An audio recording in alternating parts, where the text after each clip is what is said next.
right, man. There's rumors going out there that the Cowboys could be moving on from Micah Parsons. I believe his brother made some comments about Dak Prescott. I mean, so did CD Lamb. CD Lamb mother, and you know, kind of the attitude and act of Micah Parsons in Dallas. They said maybe wearing thin. He's eligible for extension this year. Obviously, it was some rumors that they was going to tear up Dak Prescott a contract and give him an extension that was more team friendly. They chose to just go ahead and take the cap hit with Dak contract this year. So that might have a direct effect on why Parsons ain't got his contract extension yet. But one of the reasons they point out is that his attitude, and that may be one of the reasons why he slid in the draft so much out of Penn State, was just his attitude. And then, you know, you got this whole dynamic where you got current players having podcasts, which I don't like that. You know, it's one thing to retire from the game, and it's hard to separate from when they retire the game and be a chatty patty. You remember when the Celtics retired, and then, you know, Kendrick Perkins and some of them retired Celtics got to run in their mouth about how, you know, Rondo and Ray Allen beef was, and how they, you know, all that shit they was talking about, excuse my language. And then these dudes, you know, they got, you know, current NBA, NFL players and current athletes got podcasts running their mouth and giving their opinion and going at the media. I think they need a rule. If you currently in sports, you shouldn't be able to have a podcast at all talking about the sport you in. These dudes get messy. They get to telling shit that's going in the locker room. They get to putting the target on the team back, talking about other teams, and then they want to throw rocks. And then when you say something constructive criticism back, they want to bitch and cry and complain.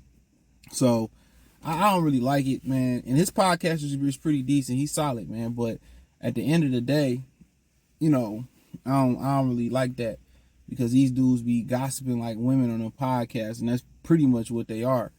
Gossip girls and shit. But you know, at the end of the day, with some, you know, people, you know, we took Panisa well over him, which has worked out for both. But you know what it boiled down to, Dallas got a heavy ass cap.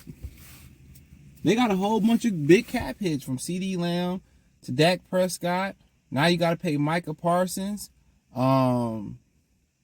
You paid DeMarcus Lawrence a bunch of money. You paid Trayvon Diggs a bunch of money. So somebody can't get paid. It's harder to find great quarterback play. Straight up and down. It's harder to find great quarterback play. Let's call it what it is. It's harder to find really great quarterback play. So to go out there and evaluate a quarterback, I mean, that's probably why they picked up Trey Lance and getting them prepared to transition from Dak. But at the end of the day, you know, if his attitude is wearing thin, I mean, hey, you know, maybe that's what you heard about when you got him. Y'all said the talent outweighed the attitude, you know. And some of the bigger games, he disappears, you know, and he gonna want a whole bunch of money, and you like, you know, we done paid about 4-5 people. We gotta pay Dak again. Paid Trayvon Diggs coming off of ACL. Paid DeMarcus Lawrence not too long ago. You know, gotta pay CD Lamb. So that's about 4 people right there. I probably could be missing somebody. So I definitely kind of understand, you know, kind of where they coming from. So somebody got to be the odd person out. And when you got a nasty attitude or you got a certain vibe, man, that's the quickest thing to turn them folks off against you, is your attitude. You know, would I take him in Detroit? Absolutely. You know, what the ticket about to be? Him and Aiden Hutchinson and Dan Campbell not going to play that attitude shit. A lot of times, how you start is how you finish, and what you allow in the beginning is what's going to be trendy and what's going to be consistent in that relationship. You know, and this is why you got to set the standard straight up and down, what you will, what you won't tolerate. You know, let them figure out what you will tolerate. No, but tell them what you won't tolerate.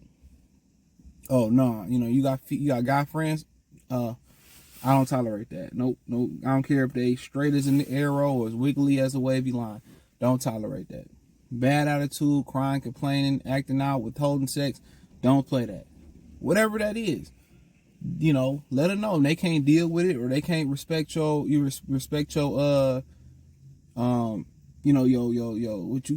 they call them, borders, or what they call them, parameters. I don't know what they call them. your boundaries, then hey, kick rock. Same thing in this situation. In fresh start in Detroit, Dan Campbell not gonna play that shit, man. Panisa Will, St. Brown, they have an established locker room where they can absorb that personality. You see how J-Mo was a little bit out there, they got him together. He still can be himself, but you know, I line up Parsons and I line up Aiden Hutchinson, it's a wrap. He ain't got to worry about dropping the coverage too much in Detroit. I mean, shit, you and Mike can go play cornerback right now. With that front, with them two dudes on the edge, it's over with. You know, I know he talks shit about Detroit. He really wasn't talking shit, but he was talking shit as far as that Jalen Ramsey didn't want to go from go from LA to Detroit. Nobody want to do that, blah, blah, blah. At the end of the day, they put so much stock in where they living at. Where's the best opportunity where you can win at? We put Jalen Ramsey on the team last year. We in the Super Bowl. We probably win the Super Bowl.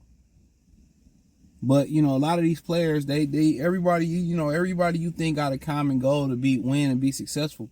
Some of these dudes' common goals to get money and mess with women, and that's what was going down in Miami. And that's why Vic Fangio he quit being a defensive coordinator and went to Philadelphia. That should tell you everything you need to know right there. He left Miami to go to Philadelphia, where they had a lot of issues up there as far as camaraderie and team issues, which I'm pretty sure it's a strong organization that justify that, or they rectify that. But yeah, you know, he said the Miami players was too worried about the lifestyle. Them motherfuckers weren't trying to win. That's why you see these dudes trying to get to LA, Miami, New York. They not trying to win. They just trying to enjoy. That's the curse. They trying to enjoy the lifestyle.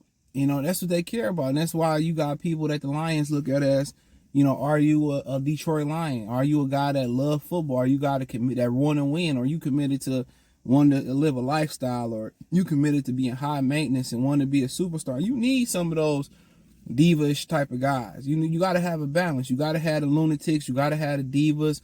But the foundation of your football team and the majority of it got to be guys that love football. Guys that love to line it up, guys that love to play, guys that love to compete, and they want to win. Everybody, we get the disclaimer that everybody competing in the NBA, and the NFL, the NHL, Major League Baseball, college sports, they want to win and they want to be a champion. No, some of these dudes just want a max contract. Some of these dudes just want the clout. Some of these dudes just want the money and the women. That's it. I heard Jeff Teague say, fuck a championship, I want a max contract. And yeah, most definitely you can. That max contract worth a lot. These dudes not playing to win. They playing for a max deal. They playing for the moolah. But I take Micah Parsons. All day. What the ticket gonna be? We could swap that shit out before the draft. You know, you gotta pay a lot of people. You gotta pay St. Brown. You gotta pay Jared Goff. Hey, Brad to figure out the way to make it happen. Brad to make it happen. You know, because that's the type of impact player you need. But also either he gonna get in line in Detroit or he just won't be here, and it's just simple as that. And if Dallas had a stronger head coach, that motherfucker be falling right in line. I'm telling you. But since these players do whatever they want to do, they call the quarterback a B word.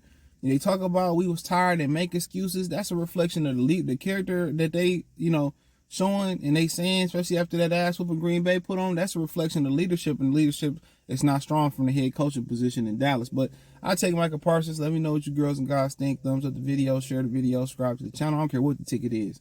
Hit the link tree, find me on X, Instagram, Spotify, Anchor, Cash App, Venmo, PayPal. Check out Detroit Lions Talk playlist for more videos like this. Peace.